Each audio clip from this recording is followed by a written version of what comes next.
கடற்கரை மணல் ரத்த சிவப்பா இருக்குமா? அதே மாதிரி கடல் தண்ணியும் ரத்த சிவப்பா இருக்குமா? அது மட்டும் இல்லாம அங்க இருக்கிற மக்கள் அந்த மண்ணையே சமைச்சு சாப்பிடுவாங்களா? கேட்கறதுக்கே ரொம்ப ஆச்சரியமா இருக்குல்ல. உலகத்துல எத்தனையோ விசித்திரமான இடங்கள் இருக்கு, ஆனா இந்த தீவு ரொம்பவே ஸ்பெஷல். இங்க இருக்கிற மலைகள்ல இருந்து வர்ற மண்ணுல 60க்கும் மேற்பட்ட நிறங்கள் இருக்குன்னு சொன்னா நம்புவீங்களா? இந்த மண்ணை அவங்க ஏன் சாப்பிடுறாங்க? இதோட சுவை எப்படி இருக்கும்? இது உடம்புக்கு நல்லதா கெட்டதா? இப்படி பல மர்மமான ரகசியங்களை பற்றி தான் இந்த வீடியோல நாம விரிவா பார்க்க போறோம். வீடியோவை ஸ்கிப் பண்ணாம கடைசி வரைக்கும் பாருங்க. ஈரான் நாட்டுக்கு பக்கத்துல இருக்கிற ஹார்முஸ் அப்படிங்கிற ஒரு சின்ன தீவு தான் இன்னைக்கு நம்ம கதையோட ஹீரோ. இந்த தீவை பூமியின் சொர்க்கம் அப்படின்னு சொல்றாங்க. அதுக்கு காரணம் அங்க இருக்கிற மண்ணோட நிறங்கள் தான். பொதுவா கடற்கரை மணல் வெள்ளை அல்லது பழுப்பு நிறத்துல தான் இருக்கும். ஆனா இந்த தீவுல இருக்கிற கடற்கரை ரத்த சிவப்பா இருக்கும். கடல் அலைகள் கரையை வந்து தொடும்போது அந்த தண்ணியும் சிவப்பா மாறுறது பார்க்கறதுக்கே மிரட்சியா இருக்கும். இந்த சிவப்பு நிறத்துக்கு காரணம் அங்க இருக்கிற மண்ணுல கலந்து இருக்கிற இரும்பு ஆக்சைடு தாதுக்கள் தான். இதை அங்க இருக்கிற மக்கள் கோலக் அப்படின்னு கூப்பிடுறாங்க. இந்த மண்ணை அழகுக்காக மட்டும் இல்ல, அவங்களோட அன்றாட சமையல்ல ஒரு முக்கியமான மசாலாவா பயன்படுத்துறாங்க.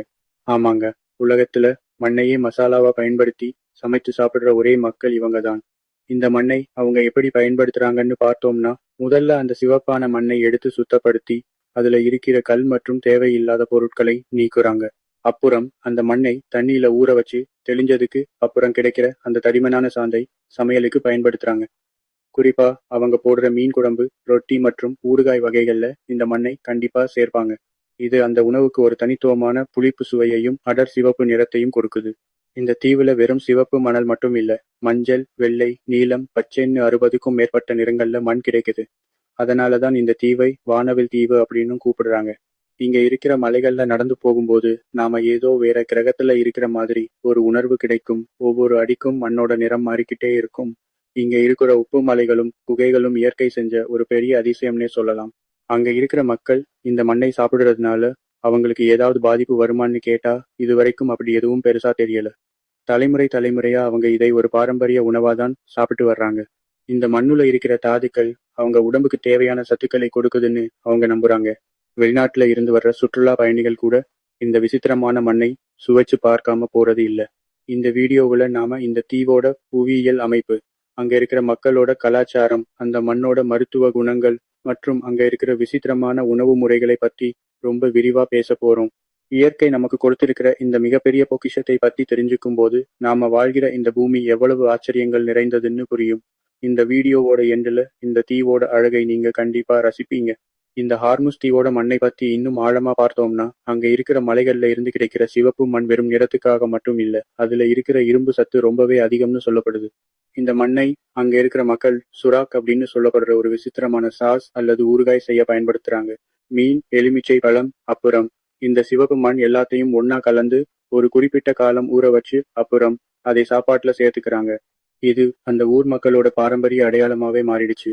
இந்த கடற்கரையில இருக்கிற மணல் ஏன் ரத்த சிவப்பா இருக்குங்கிறதுக்கு பின்னாடி ஒரு சுவாரஸ்யமான அறிவியல் காரணம் இருக்கு. எரிமலை பாறைகள், தாதுக்கள் 1000 வருஷங்களா கரைஞ்சி இந்த நிறத்தை உருவாக்கின.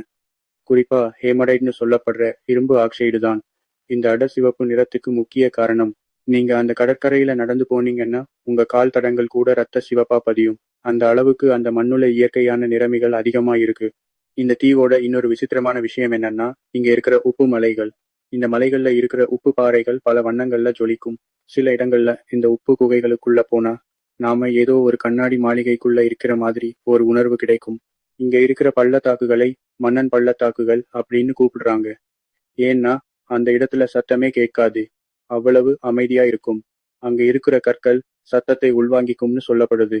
அங்க இருக்கிற பெண்கள் இந்த வண்ணமயமான மண்ணை வெறும் சமையலுக்கு மட்டும் பயன்படுத்துறது இல்ல, தங்களோட கைகள்ல மருதாணி மாதிரி ஹென்னா டிசைன் போடுறதுக்கும் படுத்துறாங்க. முகத்துக்கு வெளிநாட்டு போடுறதுக்கு வர்ற சுற்றுலா பயணிகள் மண்ணை இந்த மண்ணை சின்ன பாட்டில்கள்ல அடைச்சு ஞாபகார்த்தமா எடுத்துட்டு போறாங்க.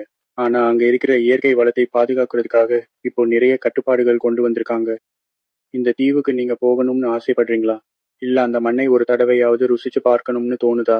உங்க மனசுல என்ன தோணுதுன்னு கமெண்ட்ல சொல்லுங்க. அடுத்த வீடியோவுல இன்னும் ஒரு மர்மமான இடத்தோட உங்களை சந்திக்கிறேன். நன்றி, வணக்கம்.